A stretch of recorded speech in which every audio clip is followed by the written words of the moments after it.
بسم اللہ الرحمن الرحیم۔ دوستو، بہنوں، بھائیوں، آج کی صحیح بخاری کی حدیث نمبر 50 سے 58 تک کا ذکر ہے۔ تو دوستو، بخاری رحمت اللہ علیہ حدیث نمبر 50 میں فرماتے ہیں، ہم سے مسعود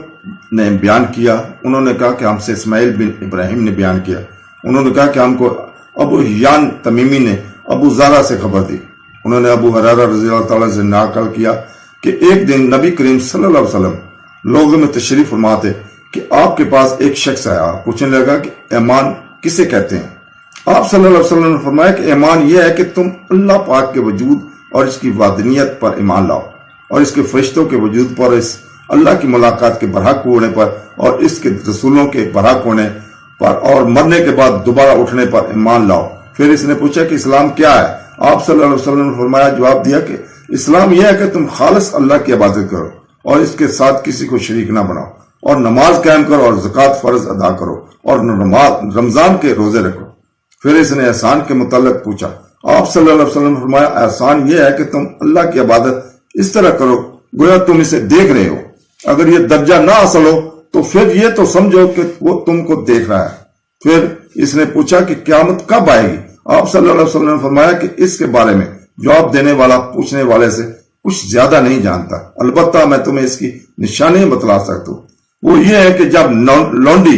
اپنے آقا کو جنے گی، اور جب سیاہ اونٹوں کے چرانے والے دیہاتی لوگ ترقی کرتے کرتے مکانات کی تعمیر میں ایک دوسرے بازی لے جانے کی کوشش کریں گے۔ یاد رکھو، قیامت کا علم ان 5 چیزوں میں ہے جن کو اللہ کے سوا کوئی نہیں جانتا۔ پھر آپ نے یہ آیت پڑھی کہ اللہ ہی کو قیامت کا علم ہے کہ وہ کب ہوگی،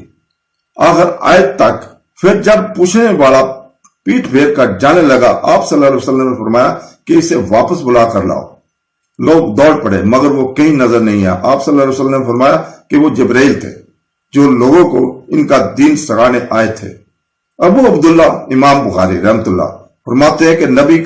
کریم صلی اللہ علیہ وسلم نے ان تمام باتوں کو ایمان ہی قرار دیا ہے۔ 51 نمبر حدیث میں بخاری رحمت اللہ فرماتے ہیں، ہم سے ابراہیم بن حمزہ نے بیان کیا،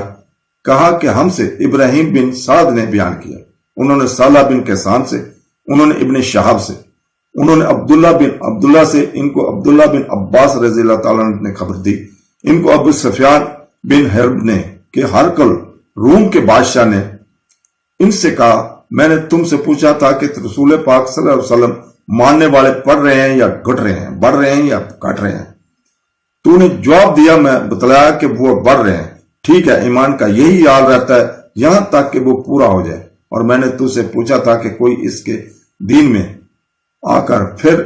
اس کو برا جان کر پھر تو نہیں جاتا؟ تو نے کہا نہیں، اور ایمان کا یہی حال ہے جب اس کی خوش دل میں سما جاتی ہے تو پھر اس کو کوئی برا نہیں سمجھ سکتا۔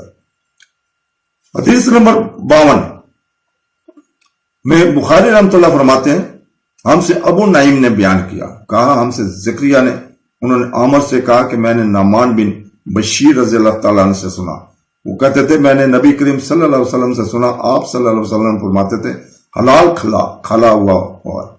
اور حرام بھی کھلا ہوا ہے، اور ان دونوں کے درمیان بہت چیزیں شبہ کی ہیں جن کی بہت لوگ نہیں جانتے کہ حلال ہیں یا حرام۔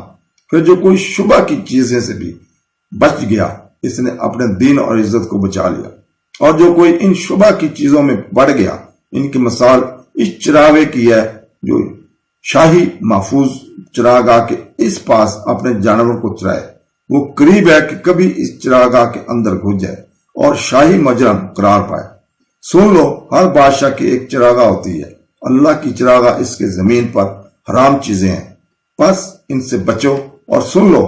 بدن میں ایک گوشت کا ٹکڑا ہے، جب وہ درست ہوگا سارا بدن درست ہوگا، اور جہاں بگڑا سارا بدن بگڑ گیا، سن لو وہ ٹکڑا آدمی کا دل ہے۔ تو دوستو، حدیث نمبر 53 میں بخاری رحمت اللہ فرماتے ہیں، ہم سے علی بن جعد نے بیان کیا، کہا ہم کو شعبہ نے خبر دی، انہوں نے ابو جمار سے نقل کیا کہ میں عبداللہ بن عباس رضی اللہ تعالیٰ کے پاس بیٹھا ہوا تھا، وہ مجھ کو خاص اپنے تخت پر بٹھاتے ایک دفعہ کہنے لگے کہ تم میرے پاس مستقل طور پر رہ جاؤ، میں اپنے مال میں سے تمہارا حصہ مقرر کر دوں گا، تو میں 2 ماہ تک ان کی خدمت میں رہ گیا۔ پھر کہنے لگے کہ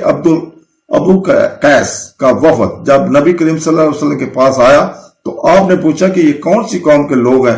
یا یہ وفد کہاں کا ہے؟ انہوں نے کہا ربی خاندان کے لوگ ہیں۔ آپ صلی اللہ علیہ وسلم نے فرمایا مرحبا، اس قوم کو یا اس وفد کو نہ ذلیل ہونے والے نہ شرمندہ ہونے والے، یعنی ان کا آنا بہت خوب ہے۔ وہ کہنے لگے کہ اے اللہ کے رسول، ہم آپ کی خدمت سے صرف ان حرمت والے مہینوں میں آ سکتے ہیں، کیونکہ ہمارے اور آپ کے درمیان مذہب کے کافروں کا قبیلہ آباد ہے۔ بس آپ ہم کو ایک ایسی قطعی بات بتلا دیجئے جس کی خبر ہم اپنے پچھلے لوگوں کو بھی کر دیں جو یہاں نہیں آئے، اور اس پر عمل درآمد کر کے ہم جنت میں داخل ہو جائیں۔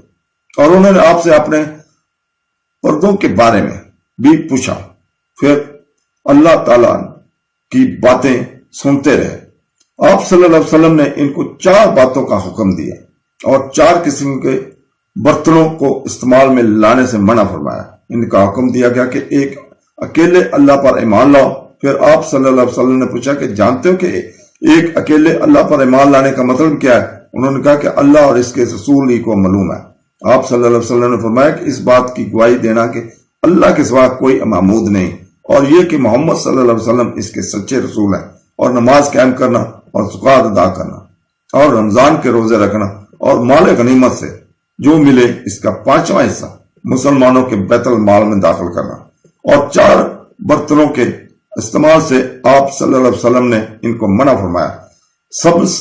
لاکھی مرتبان سے اور کدو کے بنائے ہوئے برتن سے، لکڑی کے کھودے ہوئے برتن سے اور روغنی برتن سے، اور فرمایا کہ ان باتوں کو حفظ کر لو، ان لوگوں کو بھی بتلا دینا جو تم سے پیچھے ہیں اور یہاں نہیں آئے ہیں۔ تو دوستو 54 نمبر حدیث میں بخاری رحمۃ اللہ فرماتے ہیں کہ ہم سے عبداللہ بن مسلمہ نے بیان کیا، کہا کہ ہم کو امام مالک رحمۃ اللہ نے خبر دی، انہوں نے یحییٰ بن سعید سے، انہوں نے محمد بن ابراہیم سے، انہوں نے اکلمہ بن وقاص سے، انہوں نے عمر رضی اللہ تعالیٰ سے کہ نبی کریم صلی اللہ علیہ وسلم فرمایا کہ عمل نیت ہی سے صحیح ہوتے ہیں، یا نیت ہی کے مطابق ان کا بدلہ ملتا ہے، اور ہر آدمی کو وہی ملے گا جو نیت کرے گا۔ بس جو کوئی اللہ اور اس کے رسول کی رضا کے لیے ہجرت کرے، اس کی ہجرت اللہ اور اس کے رسول کی طرف ہوگی، اور جو کوئی دنیا کمانے کے لیے یا کسی اور سے شادی کرنے کے لیے ہجرت کرے گا تو اس کی ہجرت انہی کاموں کے لیے ہوگی۔ 55 نمبر میں بخاری رحمۃ اللہ فرماتے ہیں ہم سے حجاج بن منال نے بیان کیا، وہ کہتے ہیں کہ ہم سے شعبہ نے بیان کیا، وہ کہتے ہیں کہ مجھ کو عدی بن ثابت نے خبر دی، انہوں نے عبداللہ بن یزید سے سنا، انہوں نے عبداللہ بن مسعود سے نقل کیا، انہوں نے نبی کریم صلی اللہ علیہ وسلم سے کہا کہ آپ صلی اللہ علیہ وسلم نے فرمایا جب آدمی ثواب کی نیت سے اپنے اہل و عیال پر خرچ کرے بس وہ بھی اس کے لیے صدقہ ہے۔ 56 نمبر میں فرماتے ہیں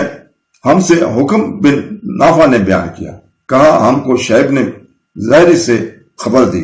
انہوں نے کہا کہ مجھ سے عامر بن سعد بن ابی وقاص سے بیان کیا، انہوں نے ان کو خبر دی کہ نبی کریم صلی اللہ علیہ وسلم نے فرمایا بے شک تو جو کچھ خرچ کرے اور اس سے تیری نیت اللہ کی رضا حاصل کرنی ہو تو تجھ کو اس کا ثواب ملے گا، یہاں تک کہ اس پر بھی جو تو نے اپنی بیوی کو منہ میں ڈالے۔ تو دوستو 57 نمبر میں حدیث میں فرماتے ہیں ہم سے مسلد نے بیان کیا، انہوں نے کہا ہم سے یحییٰ بن سعد بن قطان نے بیان کیا، انہوں نے اسماعیل سے، انہوں نے کہا کہ مجھ سے قیس بن ابی خازم سے، انہوں نے جریر بن عبداللہ رضی اللہ تعالیٰ عنہ سے سنا، انہوں نے کہا نبی کریم صلی اللہ علیہ وسلم میں نے نماز قائم کرنے اور زکوٰۃ ادا کرنے ہر مسلمان کی خیر خرابی کرنے پر بیعت کی۔ 58 نمبر میں بخاری رحمۃ اللہ علیہ فرماتے ہیں